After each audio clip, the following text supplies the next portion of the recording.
ನನ್ನೆಲ್ಲ ಪ್ರೀತಿಯ ವೀಕ್ಷಕರಿಗೆ ನನ್ನ ಪ್ರೀತಿಯ ನಮಸ್ಕಾರಗಳು. ನಮ್ಮ ಚಾನಲ್ನ ಇದೇ ಮೊದಲು ನೋಡ್ತಾ ಇದ್ದೀರಾ ಅಂದರೆ ದಯವಿಟ್ಟು ಸಬ್ಸ್ಕ್ರೈಬ್ ಮಾಡ್ಕೊಳ್ಳಿ ಫ್ರೆಂಡ್ಸ್. ಮುಂಚೆಯಿಂದ ನೋಡ್ತಾ ಇದ್ದೀರಾ, ಇನ್ನೂ ಸಬ್ಸ್ಕ್ರೈಬ್ ಮಾಡ್ಕೊಂಡಿಲ್ಲ ಅಂದರೆ ದಯವಿಟ್ಟು ಸಬ್ಸ್ಕ್ರೈಬ್ ಮಾಡ್ಕೊಳ್ಳಿ ಫ್ರೆಂಡ್ಸ್, ಸಪೋರ್ಟ್ ಮಾಡಿ. ತೀರ್ಥಯಾತ್ರೆಗಳಲ್ಲಿ ಉತ್ತಮವಾದ ತೀರ್ಥಯಾತ್ರೆ ನಿಮ್ಮ ಹೃದಯವಾಗಿದೆ. ಅದು ಹೆಚ್ಚು ಶುದ್ಧ ಮತ್ತು ಪಾಪರಹಿತವಾಗಿರುತ್ತದೆ. ಎಲ್ಲ ತೀರ್ಥಯಾತ್ರೆಗಳು ನಿಮ್ಮ ಸುತ್ತಲೂ ಇರುತ್ತದೆ. ನೀವು ಸಂಸ್ಕರಿಸಬೇಕಾದರೆ ಇನ್ನೊಬ್ಬರ ನಮ್ರತೆಗೆ, ಇನ್ನೊಬ್ಬರ ಶಕ್ತಿಗೆ, ಸೌಂದರ್ಯಕ್ಕೆ ಅಥವಾ ಹಣಕ್ಕೆ ತಲೆಬಾಗಬೇಡಿ.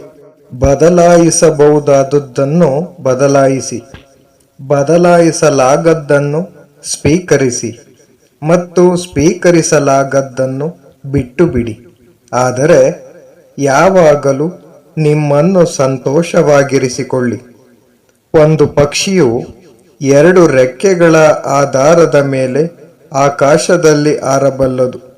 ಅದೇ ರೀತಿಯಲ್ಲಿ ಜ್ಞಾನ ಮತ್ತು ಕ್ರಿಯೆ. ಒಮ್ಮೆ ಅರ್ಜುನನು ಶ್ರೀಕೃಷ್ಣನಿಗೆ ಹೇಳಿದನು, ನೀವು ಸಂತೋಷದಿಂದ ಓದಿದರೆ ನಿಮಗೆ ದುಃಖವಾಗುತ್ತದೆ ಮತ್ತು ನೀವು ಅದನ್ನು ದುಃಖದಿಂದ ಓದಿದರೆ ನಿಮಗೆ ಸಂತೋಷವಾಗುತ್ತದೆ ಎಂದು ಈ ಗೋಡೆಯ ಮೇಲೆ ಬರೆಯಿರಿ. ಈ ಸಮಯವು ಹಾದು ಹೋಗುತ್ತದೆ.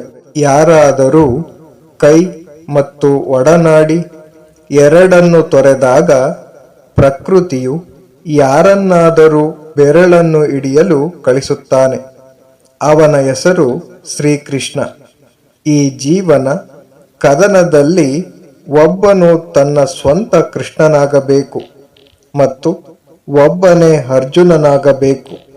ಒಬ್ಬನು ತನ್ನ ಸ್ವಂತ ಸಾರಥಿಯಾಗುತ್ತಾ ಜೀವನದ ಮಹಾಭಾರತವನ್ನು ಹೋರಾಡಬೇಕು. ಪದಗಳ ತೂಕವು ಮಾತನಾಡುವ ವ್ಯಕ್ತಿಯ ಭಾವನೆಗಳ ಮೇಲೆ ಅವಲಂಬಿತವಾಗಿದೆ.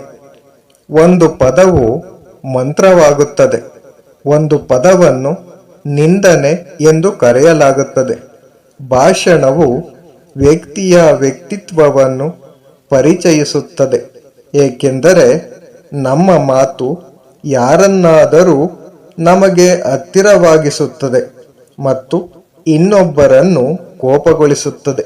ಒಳ್ಳೆಯದು ಎಂದು ತೋರುವುದನ್ನು ಸ್ವೀಕರಿಸಿ ಮತ್ತು ಕೆಟ್ಟದ್ದಾಗಿ ತೋರುವುದನ್ನು ತ್ಯಜಿಸಿ. ಅದು ಆಲೋಚನೆ, ಕ್ರಿಯೆ ಅಥವಾ ಮನುಷ್ಯನಾಗಿರಲಿ. ಸಮಯ ಮತ್ತು ತಿಳುವಳಿಕೆ ಒಟ್ಟಿಗೆ ಸಿಗುವ ಜನರು ಅದೃಷ್ಟವಂತರು, ಏಕೆಂದರೆ ಆಗಾಗ್ಗೆ ತಿಳುವಳಿಕೆ ಸಮಯಕ್ಕೆ ಬರುವುದಿಲ್ಲ ಮತ್ತು ತಿಳುವಳಿಕೆ ಬಂದಾಗ ಸಮಯ ಕೈ ಮೀರಿರುತ್ತದೆ. ನಿಮ್ಮ ಜೀವನದಲ್ಲಿ ಹೆಚ್ಚು ಪ್ರಭಾವ ಬೀರುವುದಕ್ಕಿಂತ ಯಾರ ಮೇಲೆ ಹೆಚ್ಚು ಕೋಪಗೊಳ್ಳುವುದು ಉತ್ತಮ?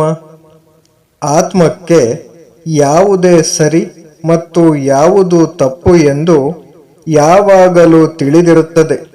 ಆದರೆ ಮನುಷ್ಯನ ಮುಂದೆ ಇರುವ ಸವಾಲು ಮನಸ್ಸಿಗೆ ಮನವರಿಕೆ ಮಾಡಬೇಕು ಅಷ್ಟೆ. ನೀವು ಸರಿಯಾಗಿದ್ದರೆ ಏನನ್ನು ಸಾಬೀತುಪಡಿಸಲು ಪ್ರಯತ್ನಿಸಬೇಡಿ. ಸರಿಯಾಗಿ ಉಳಿಯಿರಿ.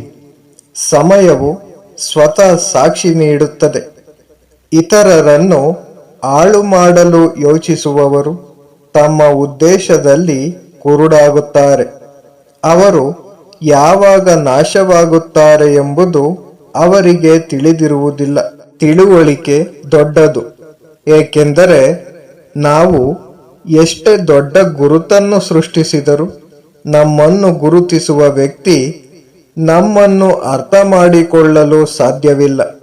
ಆದರೆ ನಮ್ಮನ್ನು ಅರ್ಥ ಮಾಡಿಕೊಂಡ ವ್ಯಕ್ತಿ ಲಕ್ಷಗಳ ಗುಂಪಿನಲ್ಲಿಯೂ ನಮ್ಮನ್ನು ಗುರುತಿಸಬಹುದು.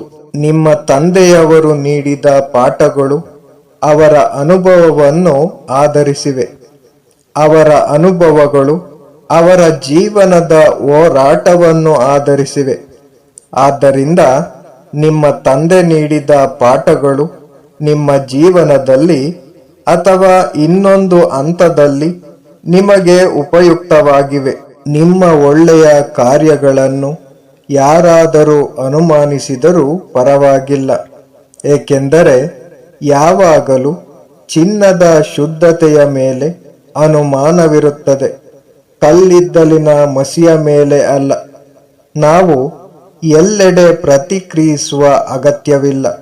ನಾವು ಕೆಲವು ವಿಷಯಗಳನ್ನು ದೇವರಿಗೆ ಬಿಡಬೇಕು, ಏಕೆಂದರೆ ದೇವರು ಉತ್ತರಿಸಿದಾಗ ಇಡೀ ಪ್ರಪಂಚವು ಮೌನವಾಗಿ ಕೇಳುತ್ತದೆ.